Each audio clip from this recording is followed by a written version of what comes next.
Kafi, silakan. Terima kasih pimpinan. Assalamualaikum warahmatullahi wabarakatuh. Pak Menteri dan jajarannya yang saya hormati, saya kira sama dengan teman-teman yang lain ya, bahwa untuk tahun 2026 ini kami tentu banyak mengapresiasi program dari Pak Menteri.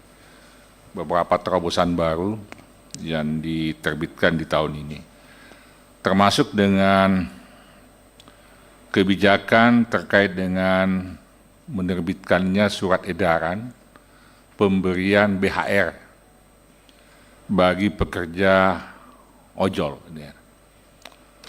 Dengan terbitnya surat edaran ini menunjukkan bahwa negara telah hadir dan memberi perlindungan kepada para pekerja ojol ini. Yang sebelumnya kan belum ada, Pak. Nah, baru tahun ini ada. Artinya, pemerintah sudah memberi pengakuan bahwa pekerja ojol ini ada dan nyata. Gitu kan. Indikatornya apa? Indikatornya ketika pemerintah memberikan mereka BHR dalam bentuk uang tunai. 25% dari pendapatan mereka selama 12 bulan. Nah ini, tapi pada akhirnya juga BHR ini menjadi viral, Pak, di kalangan ojol ini karena mengukur rasa keadilannya ini yang belum. Seperti apa sebenarnya? Bagaimana mengukur nilai BHR yang harus mereka terima? Tapi paling tidak langkah ini kan sudah bagus, Pak. Kita sudah mulai. Tapi kami dorong, Pak, agar betul-betul mereka mendapatkan rasa keadilan. Itu yang pertama. Nah, yang kedua, baru-baru ini kita viral ya melihat, saya nggak tahu ini bagaimana Kemenaker memandang kasus yang dialami oleh pekerja kreatif videografer yang namanya Amsal Sitepu ya, di Medan itu, yang pernah dipenjara selama 131 hari.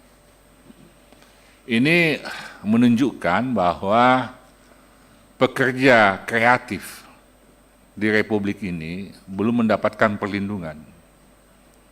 Belum mendapatkan perlindungan sehingga terpaparlah seorang videografer di Medan ya, tidak salah, yang bernama Amsal Sitepu.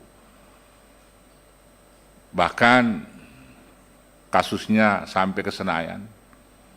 Dan karena keterlibatan teman-teman di Senayan sehingga dia bisa bebas gitu kan.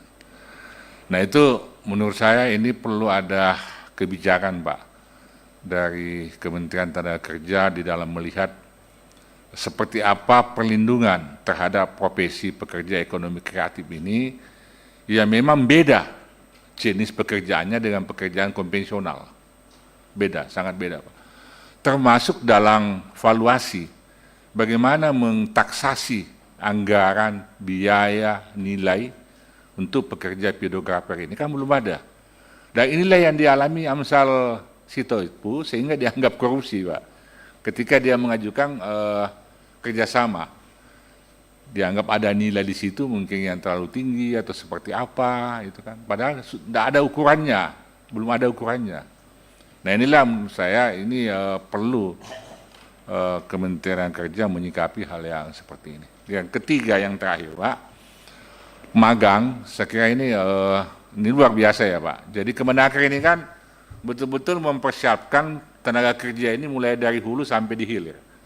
Karena dilatih, kemudian magang, selanjutnya malah ada penempatan sampai ke luar negeri.